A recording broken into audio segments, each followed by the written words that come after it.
And then at that point, we didn't really understand the fatality rate. We didn't understand that it's a fairly low fatality rate and that it's a disease mainly of the elderly, kind of like flu is, although a bit different than.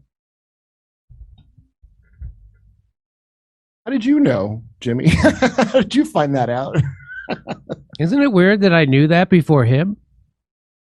Isn't it weird that I knew that? A pot-smoking comedian in his garage somehow knew that before Bill Gates, Mr. Vaccine. And the experts at the foundation. And the experts at the foundation didn't know it. Isn't that weird that they didn't know it had a low fatality rate? Do you hear what he's saying? And it mostly affects the elderly. And he said it was like the flu. That's what he said. Now, if I said those things, they'd take my channel down on YouTube. And what we should have done was the Barrington Declaration, which was targeted, which was you protect the people who are most vulnerable to COVID, which are the elderly with comorbidities. That's who you try to protect. The average age of death from COVID is over the age of life expectancy. It's higher than that life expectancy.